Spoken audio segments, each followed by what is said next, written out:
Bienvenue sur Mia, je m'appelle Amélie et aujourd'hui je vais vous présenter les fonctionnalités de base de Mia.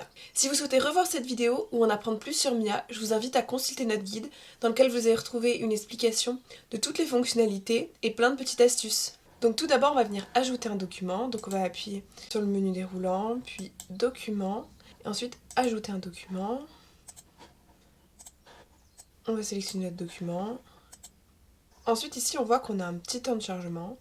Il est également possible d'importer un site web, donc juste en cliquant ici et en collant l'URL de notre site web directement. Une fois le temps de chargement terminé, on va pouvoir utiliser le document. Donc on retourne dans notre assistant juste en cliquant sur Mia, puis on va venir rentrer notre instruction.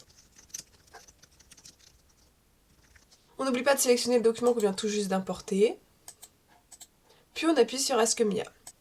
Une fois la génération terminée, il ne reste plus qu'à appuyer sur Insérer. Et voilà, vous avez une première génération à partir de votre document, avec une première mise en page.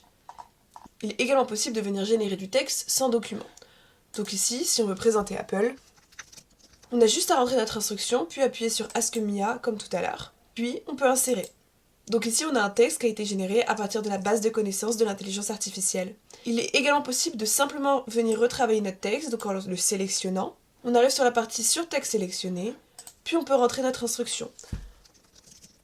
Donc ici, on demande de traduire en anglais, mais il est aussi possible de demander de résumer, de changer la mise en page en demandant des bullet points par exemple. Et donc on peut venir remplacer. Et voilà, maintenant vous avez toutes les cartes en main pour commencer à utiliser Mia. On se retrouve dans notre guide si vous voulez en savoir plus. J'espère que Mia va vous permettre d'économiser un maximum de temps, et si vous avez la moindre question, n'hésitez pas à nous contacter sur notre support.